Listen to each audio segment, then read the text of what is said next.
In a world that pulsates with digital speed, with a constant promise of connection, of notifications beckoning like invitations to company, have you ever felt, however subtly, a digital void? A thirst no screen can quench, a soul's hunger for something deeper? What if the companionship you seek in the incessant flow of networks is, in fact, a distorted reflection of the superficial connection that modern life imposes on us? In this space of spirituality and personal development, we will delve into the essence of what it means to be truly present. We will go beyond the paradox of physical proximity without real connection, uncovering how deep listening and vulnerability can be an invitation to a spiritual feast.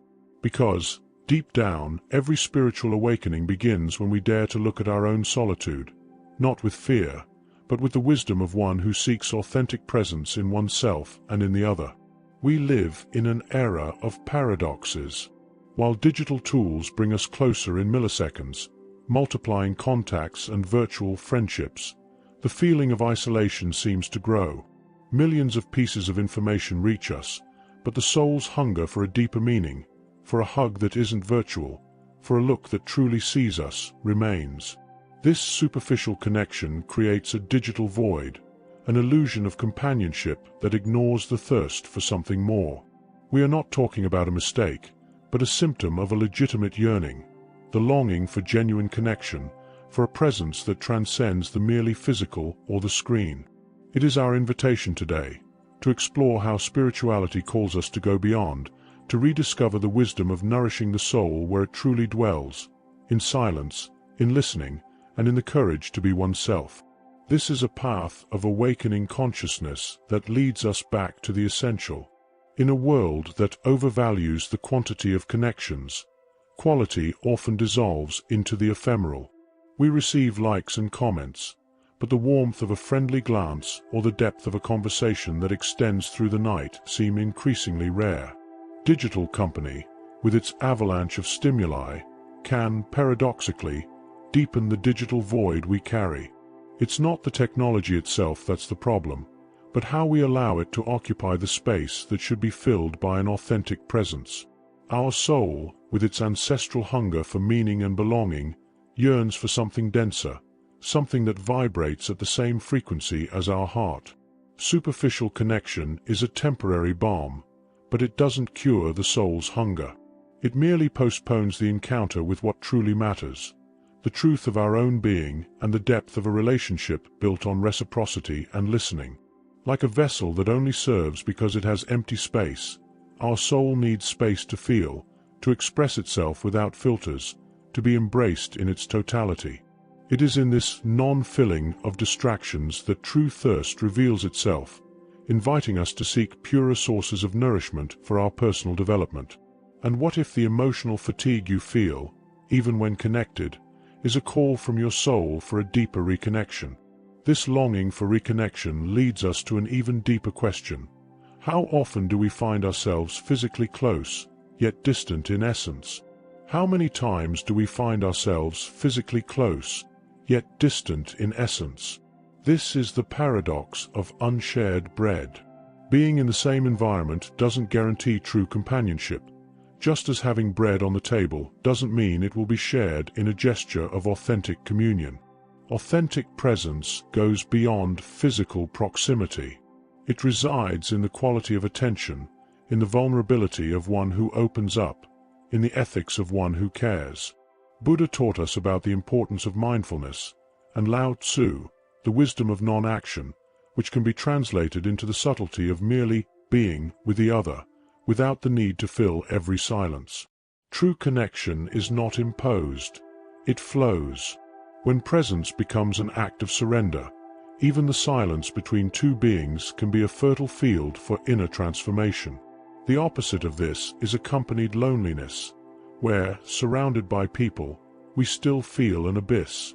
It's like being in a desert with a glass of water in hand, but without the willingness to drink it. Spirituality invites us to transcend superficiality, to recognize that the real nourishment is not just in the bread, but in the intention with which it is offered and received. It is an invitation to listen to the soul. If true companionship is not in proximity, Where does your soul find its safe haven? And it is in this inner safe haven that we discover the invisible table. There is a table, invisible to the eyes, where the true banquet of genuine connection happens. It is not made of wood or metal, but of deep listening and a vulnerability that dares to show what one is, without masks. It is at this table that silent wisdom flourishes. Osho, for example, spoke about meditation as an inner revolution, and we can extend this idea to the meditation of listening. When we silence the ego to listen to the other, not just their words, but what pulsates behind them, presence here becomes an act of love and discernment. It is the kindness of offering a safe space where the other can be, without judgment. When we allow ourselves to be vulnerable, we open the doors for the other soul to reveal itself as well. The ethic of deep listening is one of the highest spiritual practices. In it, we recognize that each being carries a universe, and that the greatest honor is to witness it. This is the invitation to the spiritual banquet, a space where sharing is not measured in words, but in resonance and in a reconnection that nourishes the being in its totality. It is a daily practice that invites us to be with kindness in the present moment. What prevents you from sitting at the invisible table of deep listening? Often, what prevents us from reaching this table is the voice of the solitary ego. The ego, in its attempt to protect itself, often becomes an insurmountable wall. The fear of showing oneself, of being seen in our entirety, with our imperfections and longings, traps us in an isolated ego. Carl Jung brought us the understanding of the shadow, of those parts of us that we hide, fearing judgment. However, it is precisely in the courage to expose this vulnerability that essential sharing becomes possible. When we withdraw, we block the natural flow of genuine connection. We become islands, even in the midst of an ocean of people. Blocked sharing is a symptom of inner disconnection, a barrier erected by fear, which prevents wisdom from flowing between beings. Spirituality invites us to dissolve this armor, to understand that emotional healing begins where we stop fighting what we feel. The inner silence we seek is not absence, but the noiseless presence of our most authentic self. The universe listens to you when you learn to listen to yourself. This is the basis for spiritual awakening that frees us from the isolated ego and allows for inner transformation. What is the fear that prevents your soul from fully expressing itself? And it is in this blossoming of the soul that we connect with a profound metaphor of the seed and the soil. Imagine your soul as a seed, and each genuine relationship as fertile ground. True relational spirituality teaches us that, just as a seed needs soil to germinate and grow, we also need others to flourish on our journey of personal development. It is not a relationship of dependence, but of mutual nourishment. When we open ourselves to the presence of others, with soul listening and vulnerability, we are planting seeds of inner growth. Every act of kindness, every word of welcome, every shared space of silence, is like the water and light that nourish this seed.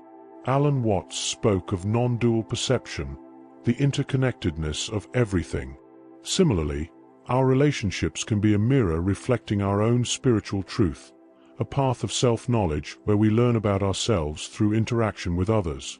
It is a delicate dance of giving and receiving, where the soil is enriched by the seed, and the seed becomes life in the soil. This relational spirituality is an invitation to recognize the sacred in encounter, to cultivate an inner garden where inner transformation happens in constant reconnection with the whole, remembering that emotional healing is a continuous process of sowing and harvesting. In this journey, we have seen that the search for genuine connection is, in its essence, the soul's hunger for recognition and belonging. The digital void warns us about superficial connection, while the paradox of bread reminds us that authentic presence goes beyond mere physical proximity. The invisible table invites us to deep listening and vulnerability, building a spiritual feast. And the solitary ego challenges us to overcome the fear of showing ourselves, allowing for essential sharing.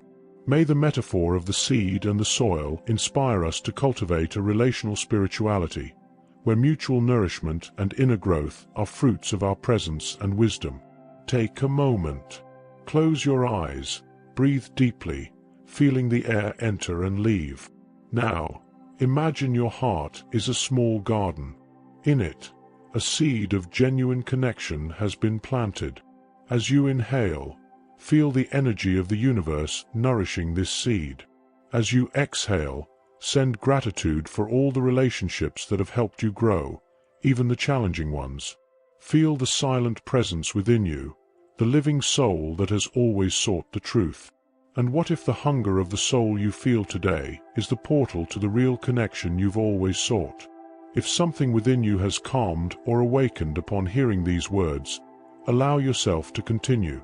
Subscribe to the channel and activate notifications to walk with us on this path of fertile silence, discoveries, and reconnection. Leave your experience in the comments. Your sharing is also a seed of healing for other hearts. And to continue expanding this field of presence, we suggest the video that is on the card. May it be a gentle breath on your journey. Peace and light.